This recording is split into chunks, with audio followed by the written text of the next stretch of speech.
కాశీబుగ్గ వెంకటేశ్వర స్వామి ఆలయం దగ్గర చాలా బాధాకరమైన ఘటన జరిగింది. అక్కడున్న భక్తులందరూ ఈరోజు ఏకాదశి అని వెళ్ళి అక్కడ ఎంట్రీ పాయింట్ దగ్గర తోపులాట జరిగి 9 మంది మనం పోగొట్టుకుంటాం జరిగింది. ఒక 16 మంది ఇంజర్ కూడా అయి ఉన్నారు. 3 స్పెషాలిటీ కేర్ అవసరం కనుక వాళ్ళని శ్రీకాకుళం జెమ్స్ కూడా ప్రభుత్వం తరలిస్తాం జరిగింది. ఈ గుడి ఒక భక్తుడు ప్రజల కోసం భూమి కానివ్వండి, గుడికి ఖర్చే ప్రతి రూపాయి పాండా గారైన పెద్దాయన, సుమారుగా 94 సంవత్సరాల వయసు కలిగిన పెద్దాయన భక్తుల కోసం వెంకటేశ్వర స్వామి గుడి ఉండాలి, ప్రజల కోసం అందుబాటులో తీసుకురావాలని కట్టారు. ఈరోజు ఇక్కడికి వచ్చిన చాలామంది భక్తులు ఇక్కడికి మొదటిసారి వచ్చిన వారు, కేవలం ఒక 10% మంది ఇది 2వ 3వసారి వచ్చిన వారు. ఈ గుడి గత 4-5 సంవత్సరాలుగా కడతా వచ్చి గడిచిన 4 నెలల్లోనే గుడి ప్రతిష్ఠ కూడా చేస్తాం జరిగింది.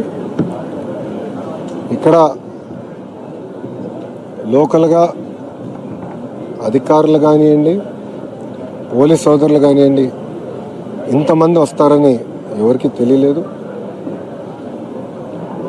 రెండోసారి వచ్చిన భక్తులు కూడా చెప్తున్నారు, గతంలో మేము వచ్చినప్పుడు ఉల్లాసంగా వచ్చి ఎంతసేపు కావాలంటే అంతసేపు దేవుడిని దర్శించుకుని మేము వెళ్ళేదానికి అవకాశం ఉంది. కానీ ఈసారి ఎప్పుడు లేని విధంగా ఎక్కువ మంది భక్తులు వచ్చారు.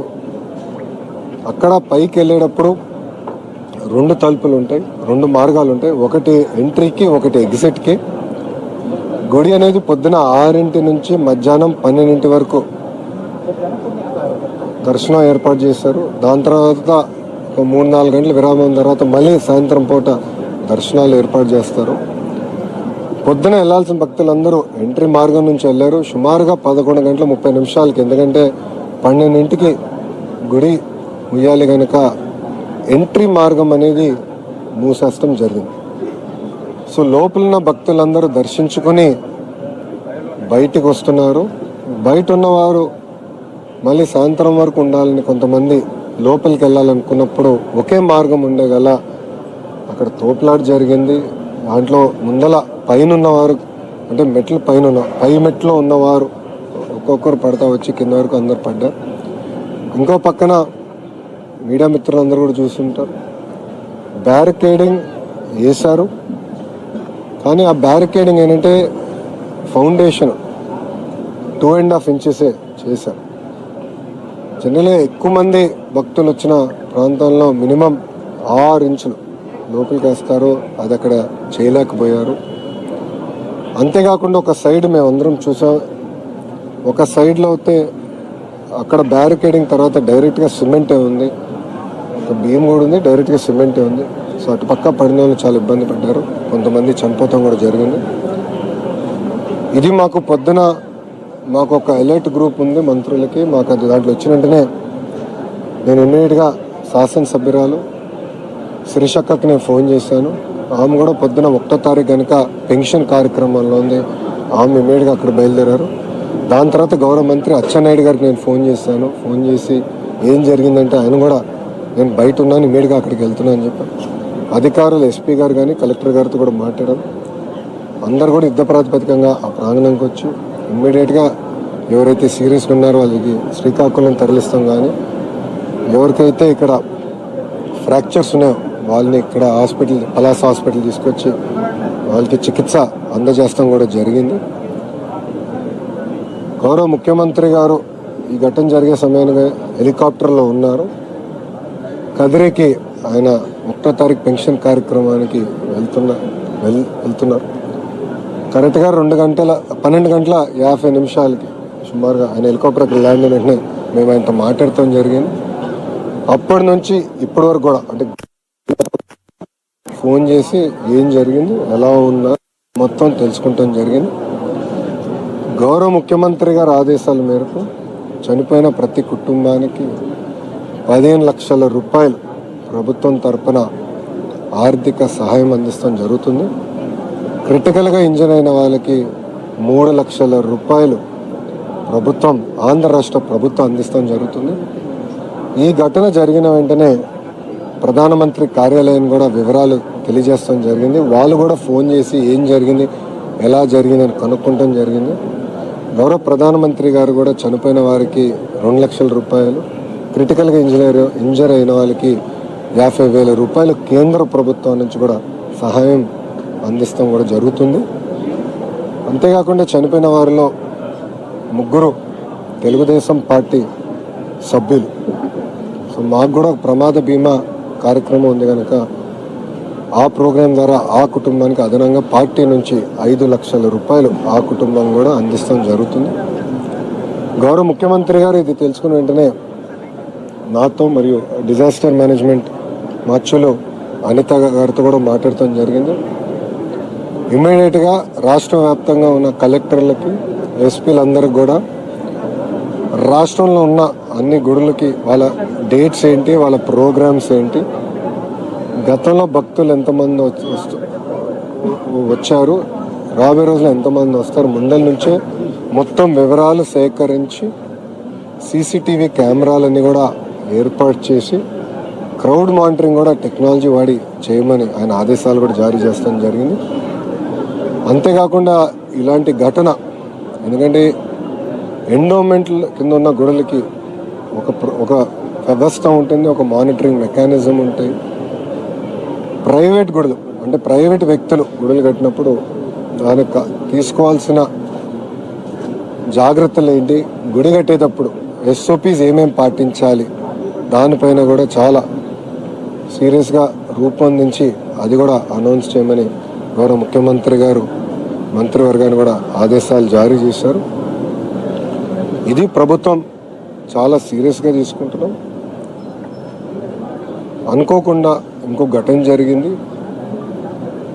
గౌరవ ముఖ్యమంత్రి గారు ఆయన ఎప్పటి నుంచో ఒక ప్రోగ్రాం ఉంది కనుక ఆ ప్రోగ్రాంకి వెళ్ళొచ్చిన తర్వాత భవిష్యత్ కార్యాచరణ ఏంటి, ఎలా చేస్తే బాగుంటుందని పైన కూడా ఆయనతో చర్చించి గ్రూప్ ఆఫ్ మినిస్టర్స్ నిర్ణయాలు తీసుకుంటాం. అంతేకాకుండా పాండా గారు 94 సంవత్సరాల వయసు కలిగిన పెద్దయిన, సమాజంలో చాలా మంచి పేరున్న వ్యక్తి. ఆయన కూడా గుడి ఎదురుగా ఒక చిన్న రూమ్లో దేవుడి విగ్రహం రూమ్లో పెట్టుకుని చాప వేసుకుని కింద పడుకునే వ్యక్తి. దేవభక్తితో ప్రజలకి దేవుడిని దగ్గర చేయాలన్న ఆలోచనతో ఈ గుడిని ఆయన కడతాం జరిగింది. సుమారుగా 12 ఎకరాల్లో మాకున్న సమాచారం మేరకు ఇప్పటికీ 15 నుంచి 20 కోట్ల రూపాయి సమకూర్చి సొంత నిధులు కూడా పెట్టి ఖర్చు పెట్టి గుడిని నిర్మిస్తాం జరిగింది. అధికారులు ఇప్పుడు మొత్తం వివరాలు తెలుసుకునేదానికి అక్కడున్న పనిచేస్తున్న పురోహితులు కానివ్వండి, పాండా గారు కానివ్వండి, అదేవిధంగా గుడిని నిర్మించిన అంటే కన్స్ట్రక్షన్ వర్క్ చేసిన వ్యక్తులందరినీ కూడా వాళ్ళు కూర్చోబెట్టి వివరాలన్నీ కూడా ఎందుకు ఏమేమి వాడారు, ఎలా కట్టారు, ఎప్పుడు ఏం కట్టారు. ఎందుకంటే ఇది గుడి ఒకేసారి కట్టింది కాదు, కొన్ని దశల వారీగా కట్టుకుంటూ వచ్చారు. మేము కూడా చూసాం, మెట్ల దగ్గర కొంచెం దశల వారు కట్టారు, ముందర చిన్నది కట్టిన తర్వాత దశల వారు కట్టారు. సో ఎప్పుడు ఏం కట్టారు, ఎలా జరిగింది, ఇది మొత్తం వివరాలు తెలుసుకున్న తర్వాత భవిష్యత్తు కార్యాచరణ ప్రభుత్వం తీసుకుంటుంది. ఇక్కడ పరిస్థితి ఏం సార్, ఎలా ఉన్నది, ఇక్కడ ఎంతమంది ఇంజూర్ అయ్యారు, ఇక్కడ వాళ్ళ కండిషన్ ఎలా ఉంది? ఇక్కడ అందరూ సేఫ్గా ఉన్నారు, 16 మంది ఉన్నారు. ఇక్కడ అందరూ సేఫ్గా ఉన్నారు. ఇక్కడ ఏంటంటే క్రిటికల్ ఇంజరీ అంటే ఒక పెద్ద ఆమెకి 2 కాళ్ళు ఇరిగినాయి. సో ఆమె ఏంటంటే మేము ఫర్దర్ ట్రీట్మెంట్ చేయించాల్సిన అవసరం ఉంది. కొంతమంది ఇంటికి వెళ్ళిన తర్వాత ఒక నెల రికవరీ ఒక నెల పట్టవచ్చు, కొంతమందికి 6 నెలలు పడుతుంది. అది ఎంపీ గారు నేను కూడా మాట్లాడుకున్నాం. వాళ్ళకి కావాల్సిన సదుపాయాలు అంటే బెడ్, మెడికల్ గ్రేడ్ బెడ్ వాళ్ళ ఇంటికి పంపించే బాధ్యత కూడా మేము తీసుకుంటాం. అంతేకాకుండా ఎవరైతే ఇంజర్ అయి ఉన్నారో, క్రిటికల్ ఇంజర్ అయి ఉన్నారో వాళ్ళకి వారానికి ఒకసారి ఇద్దరిలో ఒకరు మేము మారుతాం, టైం టు టైం ఫాలోఅప్ చేద్దాం అని డిసైడ్ చేస్తాం. అంటే పర్ఫెక్ట్ రికవరీ అయ్యే వరకు మేము ఫాలోఅప్ చేస్తాం జరుగుతుంది. హరిముకుంద పండగని అరెస్ట్ చేశారు అని చెప్తున్నారు. అన్నా హరిముకుంద పండగని అరెస్ట్ చేశారని చెప్తున్నారు. దీని గురించి మాట్లాడండి. మేము ఇన్వెస్టిగేట్ ఇప్పుడు ఇంత 9 మంది చనిపోయినప్పుడు గుడిని కట్టిన వారు, గుడిని మేనేజ్ చేస్తున్న వారు అందరినీ కూడా మేము విచారిస్తాం. ఆ విచారం జరుగుతుందండి. సో మొత్తం వివరాలు తెలిసిన తర్వాత నేను ఫర్దర్గా నేను స్పందించగలుగుతాను. ఇప్పుడు మా ప్రభుత్వం ప్రధానమైన ఫోకస్ భక్తుల్ని కాపాడుకోవాలి. సో మీరు చూస్తే చనిపోయిన వారిని కూడా ఇమ్మీడియట్గా పోస్ట్ మార్టం చేసి వాళ్ళ గ్రామాలకి పంపిస్తాం కూడా జరిగింది. అంతేకాకుండా హాస్పిటల్లో ఉన్న వారందరినీ కూడా ఇమ్మీడియట్గా టేక్ కేర్ చేస్తాం. ఎమర్జెన్సీ క్రిటికల్ కేర్ కావాల్సిన వాళ్ళు ఇమ్మీడియట్గా జిమ్స్ కూడా పంపిస్తుంది. ఈ ప్రెస్ మీట్ అయినా మేమందరం కూడా అక్కడికే వెళ్తున్నాం. సో ఒక్క నిమిషం దయచేసి పూర్తి చేయండి. ఇమ్మీడియట్గా ఎవరైతే చనిపోయారో ఆ కుటుంబాలకి మట్టి ఖర్చులకి ప్రభుత్వం నుంచి 10,000 రూపాయలు ఆర్థిక సాయం కూడా అందజేస్తాం జరిగింది. చెప్పమ్మా. ప్రతి శనివారం వేలాది మంది భక్తులు వస్తున్నారు. ఈ రోజు ఎక్కువ మార్నింగ్ నుంచే రోడ్స్ అన్ని కూడా బ్లాక్ అయిపోయి అధికారులకు ఒక అంచనా ఉండాలి సార్. యంత్రాంగం అప్రమత్తం అయ్యింది. ఇది జరిగేది కాదు కదా అనేది. అమ్మ మీరు చూస్తే చాలా మంది మొదటిసారి వచ్చిన వారు, గతంలో ఒకరు వస్తే ఈసారి 10 మంది వచ్చారు. ఇది ఏకాదశి గల ఎక్కువ మంది వచ్చారు. అధికారులు కూడా ఇది తెలుసుకుని ట్రాఫిక్ మేనేజ్మెంట్ చేశారు. కానీ లోపలికి ఒకేసారి ఇంతమంది వెళ్తారని ఎవరు అంచనా చేసుకుని, పాపం పండా గారు కూడా తెలియదు ఇంతమంది ఒకేసారి వస్తారు. నేను అడిగాను చాలామంది, గతంలో మీరు ఎప్పుడైనా వచ్చారంటే లేదన్నారు, మొదటిసారి అంటే మొదటిసారి. అందరూ అనుకుని వచ్చారంటే ఒక్కొక్క ఊరు నుంచి 10 నుంచి 20 మంది కలిసి వచ్చారు. వైకుంఠ ఏకాదశి వెంకటేశ్వర స్వామి గారిని దర్శించుకోవాలన్న ఆలోచనతో అట్లా కలిసికట్టుగా వచ్చారు. ఇదేనమ్మా అనుకోకుండా ఇంతమంది రద్దీ వచ్చాయి కదా. ఏర్పాట్లు అంటే ఓవర్ నైట్ ఒక నిమిషంలో చేయలేము. మీరు అదే కానీ కనకదుర్గమ్మ గుడికి మేము ముందలే ప్రిపేర్ అయ్యాం. గతంలో 12 లక్షల మంది వచ్చారు. ఇప్పుడు సుమారుగా 16 నుంచి 18 లక్షల మంది వస్తారు. ముందలే అంచనా వేసుకునే, ఎందుకంటే మాకు తెలుసు ఒక అవగాహన వచ్చింది. ఇక్కడ ఎవరికి తెలియదు, వచ్చిన వాళ్ళకి తెలియదు, పాపం గుడి కట్టిన పండగారికి తెలియదు, ఎవరికి తెలియదు. సో ఆల్ ఆఫ్ అస్ అసలు తెలియని పరిస్థితిలో. సార్ అర్ధరాత్రి నుంచి కూడా 3 దారుల్లో, అంటే ఆ ఆలయానికి రావడానికి 3 దారుల వరకు ఉన్నాయి. కిలోమీటర్ల మేర వరకు పబ్లిక్ క్యూ లైన్లు ఉంటే కనీసం అర్ధరాత్రి నుంచి ఉన్నారని మీరు అంటున్నారు. ఒక్క నిమిషం స్వామి, అర్ధరాత్రి నుంచి ఉన్నారని మీరు అన్నారు. నేను కనుక్కున్నాను, అందరూ పొద్దున వచ్చిన వారు. నేను ఇక్కడ ఉన్న వాళ్ళందరిని అడిగాను, మీరు ఎప్పుడు బయలుదేరారమ్మా అంటే 8:30, 9ంటికి మేము బయలుదేరాం ఊరు నుంచి. ఇక్కడికి వచ్చేగల 10 అయింది. సో 10 మేము వాహనాలన్నీ పార్క్ చేసుకుని నడుచుకుంటూ వచ్చాము అని వాళ్ళు చెప్తాం జరిగింది. వాళ్ళే స్వయంగా చెప్పారు. నేను అందరిని అడిగాను, 16 మందిని నేను ఇక్కడ అడిగానమ్మా. ప్రమాదం జరిగిన వాళ్ళ గురించి కాదు సార్, తెల్లవారుజాము నుంచి కూడా దర్శనాలు జరుగుతున్నాయి. అదేమ్మా, మీరే వర్షన్ మార్చారు.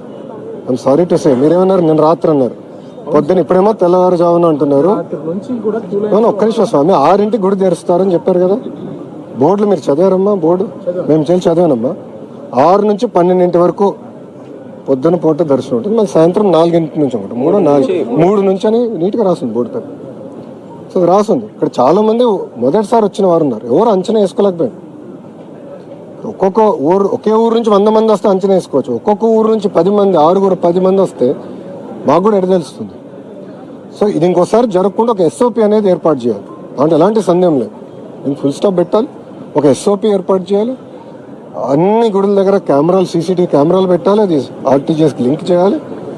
ఎక్కువ మంది వస్తుంటే అది మీరు తెలుసుకోవాల్సిన బాధ్యత కూడా ఉందని గౌరవ ముఖ్యమంత్రి గారు కూడా చెప్పారు. దానికి ఒక పక్కడబందైన SOP ఏర్పాటు చేసే బాధ్యత మేము తీసుకుంటాం. కెపాసిటీ ఎంత సార్? అప్పుడు ఇన్సిడెంట్ అయినప్పుడు ఎంతమంది ఉన్నారు సార్ అప్పుడు?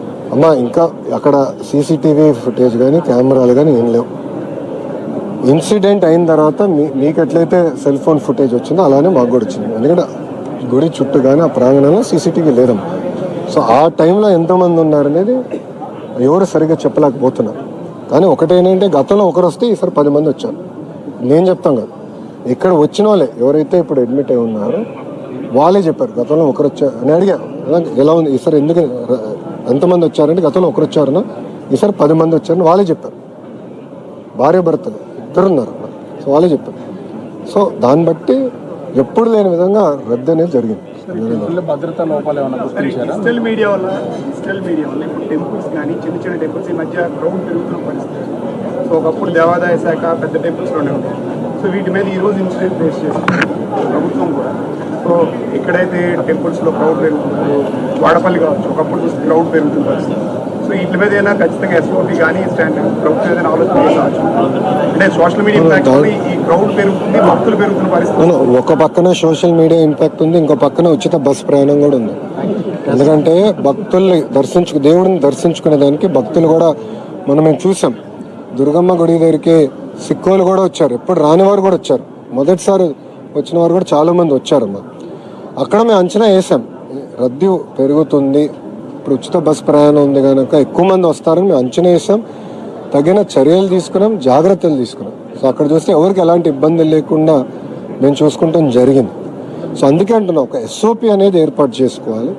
ఆ ఎస్ఓపి ఏర్పాటు చేసుకుని అందరూ ఎండోమెంట్ కింద ఉన్న దేవాలయాలు కానీ ప్రైవేట్ పర్యవేక్షణలో ఉన్న దేవాలయాలన్నీ కూడా ఆ ఎస్ఓపీలు పాటించాల్సిన బాధ్యత తీసుకోవాలి. దానికి మేము ఒక క్యాబినెట్ మంత్రులు అందరం కూడా చర్చించి తప్పనిసరిగా ముఖ్యమంత్రి గారికి నివేదిక ఇచ్చి తగిన చర్యలు మేము తీసుకుంటాం.